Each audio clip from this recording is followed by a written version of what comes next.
doon sa aking account dahil yung mga stars na nagbibigay. May isang buwan ko yata, kumita ako ng parang $100 dahil yung stars. But hindi ko inaano yung aking Facebook.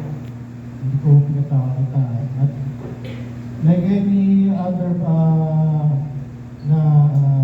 citizen na engaged sa social media, yung sa akin ako is really expressing my own sentiment. And tingin ko, kaya naman siguro nagkaroon ng following yung aking account is because yung aking sentimento, yung aking pong aspiration sa ating bayan, yun din po ang aspiration nyo. Hindi po ang sentimento, kaya po siguro kaya nga nagkaroon ako ng following. So sana nga, handa akong umarap sana dun sa hearing kanina.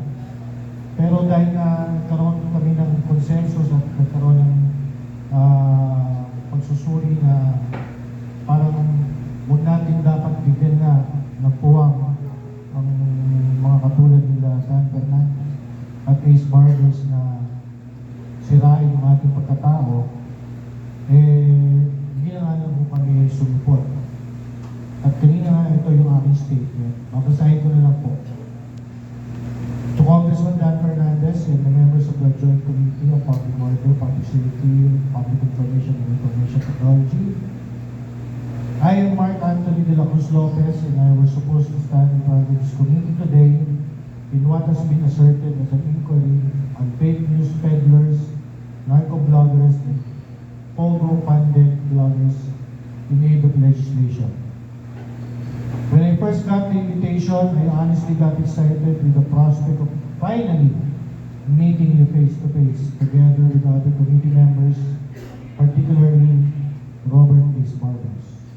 I would have loved to really open up and tell you my story on how I evolved from being an ordinary citizen to being labeled as a blogger, quote-unquote.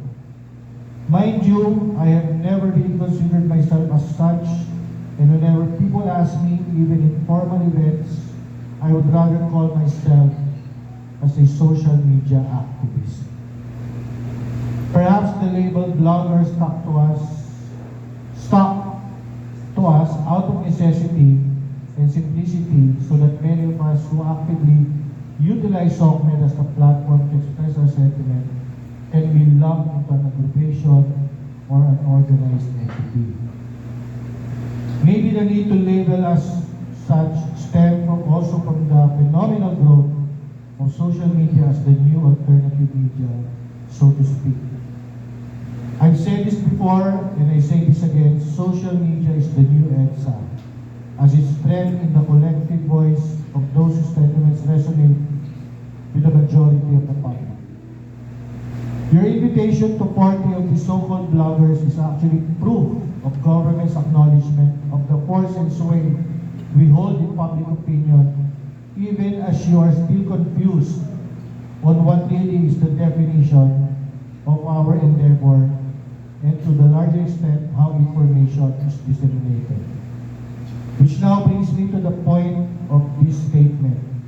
I personally am declining your invitation to attend the inquiry, not because I am afraid or intimidated, but because I was made to realize that you really have no power over me. It is actually the reverse. Our Constitution, the supreme law of the land, of which you are supposed to uphold, says so in its preamble and its Article 2 Declaration of Principles and State Policies, of its Section 1 clearly states, the Philippines is a democratic and republican state. Sovereignty resides in the people, and all government authority emanates from them. Ulitin ko lang po yun. Sovereignty resides in the people, and all government authority emanates from them.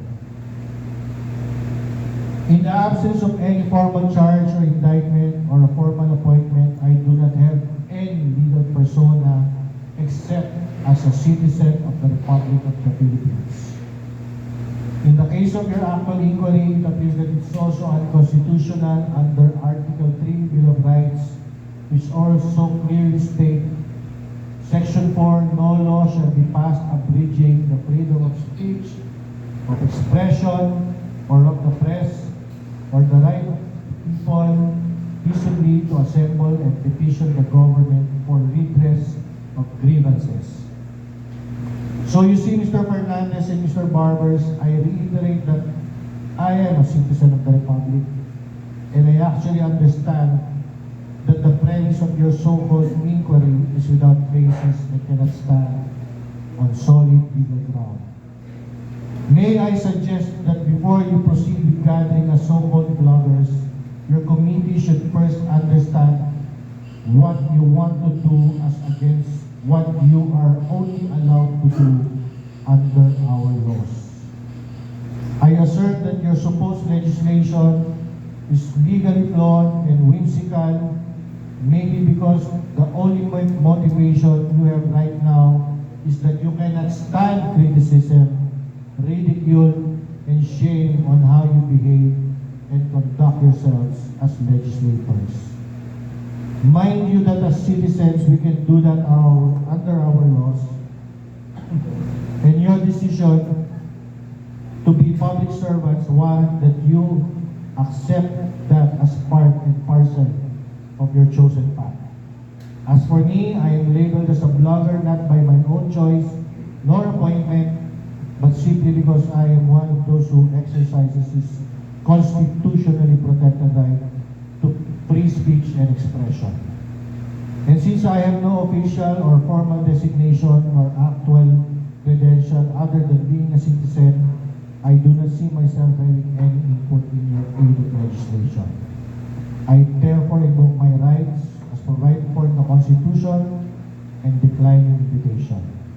And I commit that I will continue to hold you accountable and responsible because you chose to be servants of the Filipino people. With all due respect, Marcato Lopez. So yun lang po mga